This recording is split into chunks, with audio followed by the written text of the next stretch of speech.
المجموعة الثانية مثل ما ذكر كابتن وائل، يعني الجزائر، زامبيا، الكاميرون، نيجيريا. للأسف الشديد أحد كبار القارة الأفريقية لن يكون متواجد في المونديال في هذه المرة.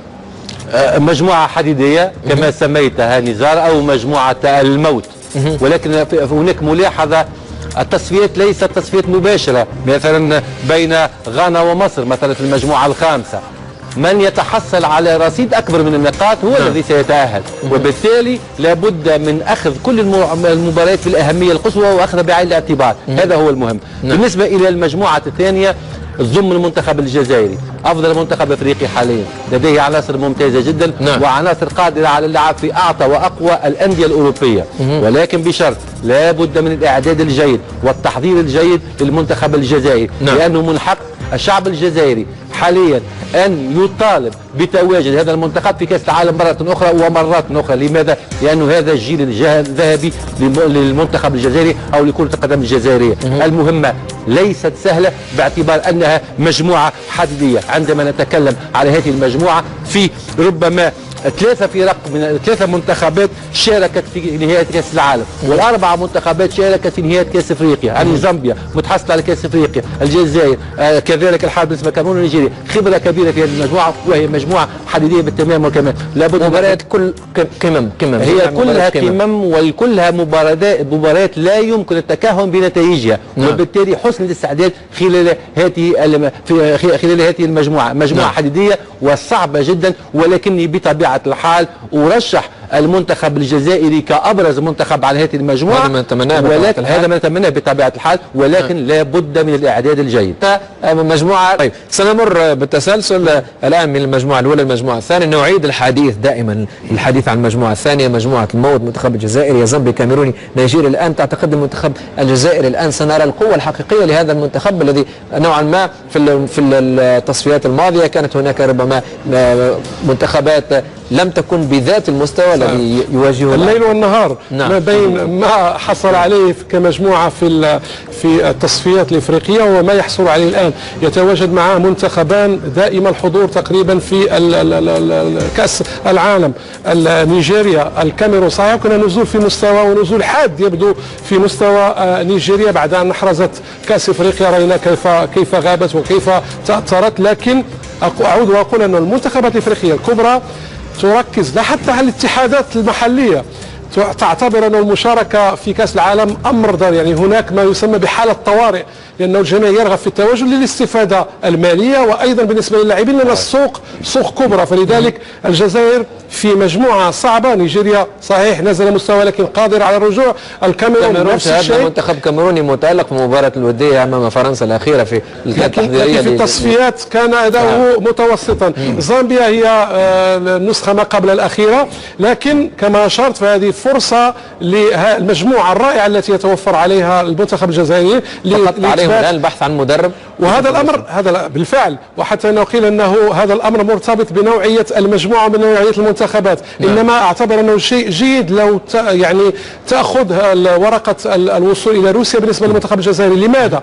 لأن قبل الذهاب إلى كأس العالم، هذا ما أتمناه للمنتخب الجزائري، هي أنها ستكون لاعبة مباريات قوية وستتوجه لمباراة وهي مستعدة. إذن هذه مجموعة صعبة لكن ممكن أن تكون مفيدة للمنتخب الجزائري في حال التأهل. والتسريبات تقول أن المدرب الجديد الذي ربما قد يشرف على مقاليد الخضر سيكون فتح تيرين. بعض التسريبات تقول هكذا، يعني مجرد أن ينهي التزامه مع منتخب تركيا في اليورو سيبدأ في الإشراف على المنتخب الجزائري. مجرد تسريبات وأقاويل. يعني هذه المجموعة تتطلب مدرب عالمي على صعيد عالمي. أتمنى ذلك أن فتيح تريمي يقود الخضر خلال هذه التصفيات لما لديه من خبرة كبيرة وإنجازات كثيرة وأفكار مدروسة. لاحظنا ذلك من خلال كامل مسيرته إلى حد الآن. عندما تجد مجموعة التي تتوفر في المنتخب الجزائري من لاعبين مميزين بصراحة على المستوى الدفاعي، في وسط الملعب، في الهجوم، مجموعة متكاملة تتكون من تقريبا من 35 لاعب متقاربين في المستوى مع نجوم عالمية. أكثر من هذا المنتخب الجزائري أجواءه ممتازة جدا، وهذا ما جعل المنتخب الجزائري في السنوات الأخيرة يعرف طفرة على مستوى الأداء، لأنه المجموعة متماسكة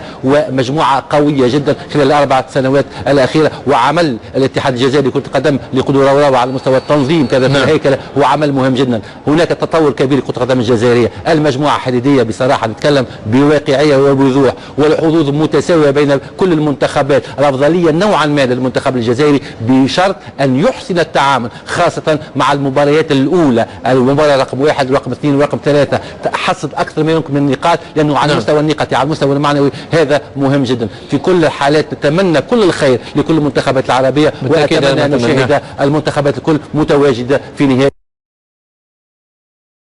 كأس العالم. نعم. طيب نمر الحديث عن المجموعة المغربية قبل أن أعيد الكلمة للكابتن محمد. ربما الكوت ديفوار، مالي، الجابون، المغرب. كابتن محمد قال ربما فقط سيكون حوار ثنائي مع الكوت ديفوار بطل أفريقيا، والنقطة الإيجابية أن هيرفي رونار مدرب المغرب الحالي يعرف جيدا الكوت ديفوار.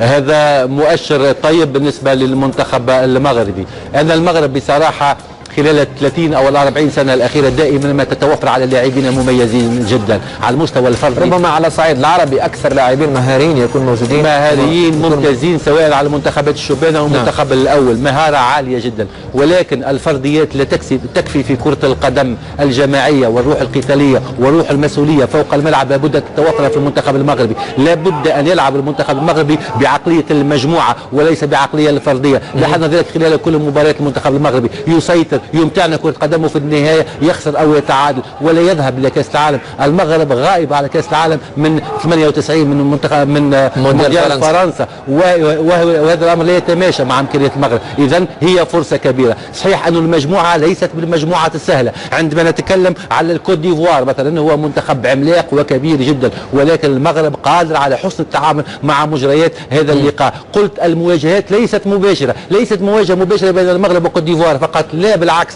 هي مواجهات بين 4 منتخبات. لابد على المنتخب المغربي أن يحصد كل النقاط على ملعبه، وأتحدث أنا على كل النقاط ولا يفرط في نقطة واحدة فقط، وأن يجلب نقاط من خارج ملعبه وهو قادر على ذلك. المجموعة قوية. المنتخب مثلا المنتخب المالي منتخب يعج بالفرديات ولديه إمكانيات كبيرة جدا، وخاصة المنتخب الجابوني الذي من يقول الجابون يقول أوباميانغ وغيرهم لاعبين بكرة قدم ممتازة جدا، ومنتخب متطور بشكل كبير، وبالتالي المهمة ليست سهلة، ولكن المغرب قادر على تجاوز كل الصعوبات والذهاب إلى روسيا. كابتن محمد أعطي لك الكرة التي أعطاها إياك يا كابتن سمير. فعلا أنه نقطة مهمة تخص هذه المجموعة بالنسبة للمغرب، وهي أنه يواجه منتخبات قوية على صعيد جبهة الهجوم. نتكلم عن المنتخب الكوت ديفوار، إذا جيرفينيو يعني ويلفريد بوني غراديل بونديا، أسماء كبيرة على خصوصا خط الهجوم. حين نتوجه أيضا إلى المنتخب أشرت قليل إلى أوباميانغ، هناك أيضا الذي يعرفنا ونعرفه جيدا. ايضا المنتخب المالي ايضا لديه قوى. بالنسبه ايضا لهذه المجموعه كما اشرنا، معرفه المدرب هيرفي رونار قد تكون مفيده، وان كانت كل المنتخبات الان في العصر الحالي يعني اصبحت كلها مكشوفه بشكل كبير، انما الان ما ارغب ان اقوم به بمجرد الخروج من هنا، وهي ان شاء الله اعرف البرمجه كيف تكون والجدول كيف سيكون، لان اهميه المباريات متى سوف تواجه المنتخب الكوت ديفوار، هل هو الاول، المباراه الاولى هل في ملعبك، المباراه الاخيره كيف، يعني تعرف كيف. ربما الماكله في الاول المنتخب المغربي سيواجه المنتخب الثاني في التصنيف، الكوت ديفوار تواجه المنتخب الرابع، لكن بعد ما تم نشر الارقام ربما الامور تغير، لكن في الاول قيل راس المجموعه يقابل الاخير، والثاني والثالث يتواجهان في افتتاح. ستكون ضد مالي على ما اتصور، يعني بدايه ستكون يفترض ضد مالي، لكن سيتاكد هذا الامر فيما اذا لدينا جيل جيد. السؤال الكبير هذا الجيل، نتكلم على طنان وبوفال وزياش والمجموعة مؤطرة بالعميد بن عطية والعربي ويعني والمرابط أيضا. هذه مجموعة يعني أتمنى أن تتحدى الصعاب، أتمنى وهي التي تكونت في أوروبا أن تواجه الحقيقة الإفريقية المختلفة وتستطيع أن تمنح المغرب شرف الحضور في روسيا. طيب المجموعة الرابعة، السنغال، الرأس الأخضر، بوركينا فاسو، جنوب أفريقيا. يعني السنغال من المنتخبات القوية ومجموعته سهلة نوعا ما مقارنة ربما ببقية المنتخبات في المجموعات الثانية. المجموعة الرابعة مجموعة السنغال في المتناول، في متناول المنتخب السنغالي لما أظهره خلال السنة أو السنتين الأخيرتين من تطور كبير على المستوى، ومن لاعبين مميزين. المنتخب السنغالي يتطور بشكل سريع وكبير، ولكن وجب الانتباه. نتكلم على منتخب الرأس الأخضر، المنتخب هذا أزعج كثيرا عدد كبير من المنتخبات حاليا، وكرة القدم في الرأس الأخضر تتطور بشكل سريع وكبير جدا، وبالتالي يجب الانتباه من هذا المنتخب. جنوب افريقيا رغم الهنات ورغم المردود ربما المتذبذب بين الطيب وبين الضعيف، منتخب جنوب افريقيا يبقى دائما منتخب وجب احترامه ويجب حسن التعامل معه. من الحظ الذي يلاقي جنوب افريقيا سيجد ملعب ممتاز جدا او ملاعب ممتازه جدا في جنوب افريقيا، وقادر على اللعب في هذا البلد، ولكن هناك تراجع نوعا ما على مستوى المردود لجنوب افريقيا، وقادر المنتخب السنغالي على تجاوز هذا المنتخب. بوركينا فاسو منتخب القوه ومنتخب اللياقه البدنيه والثنائيات، ومنتخب خاصه صعب المراس على ملعبه منذ فتره لم يخسر، وهو فريق صعب المراس خاصه كل ما يلعب على ملعبه، فبالتالي السنغال هو الافضل، هذا مؤكد، ولكن السنغال ليست مهمته سهله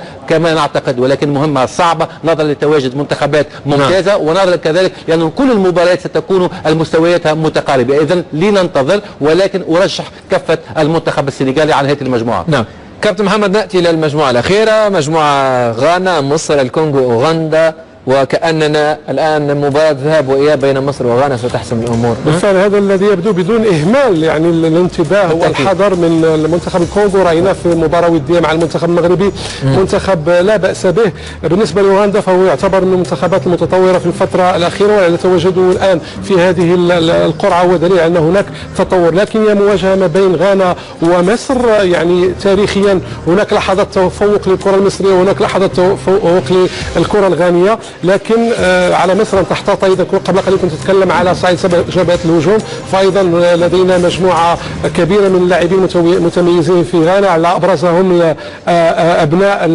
أبي دي بوري، يعني أيو الاثنين أندري وأخوه. أيضا عندك اللاعب المتميز جايان. إذا سنتابع على الخصوص هذا الصراع الثنائي، وكما أشرت مع الاحتياط من المنتخبات الأخرى التي قد تزعج أحد المنتخبين.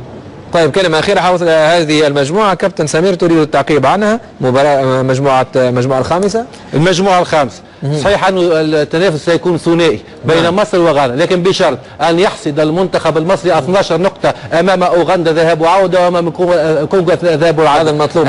هل قادر المنتخب المصري على الحصول على 12 إن شاء الله، هذا ما نتمنى. هذا هو السؤال. ليست المواجهة حاسمة بين غانا، ولكن ومن يضمن كذلك أن غانا ستتحصل على 12 نقطة في المواجهتين قبل ملاقاة المنتخب المصري. هنا السؤال الرئيسي. إذا على المنتخب المصري، وأتمنى ذلك، حصد أكثر ما يمكن من النقاط أمام المنافسين، امام اوغندا وامام الكونغو، ثم حسن التعامل خاصه مع مباراه غانا خارج مصر، ثم الانتصار ولا شيء غير الانتصار في مصر. وبالتالي المنتخب المصري بهذا الجيل الذهبي المميز جدا بالفريق الذي شفته المنتخب المصري المتطور كذلك قادر على ازاحه غانا.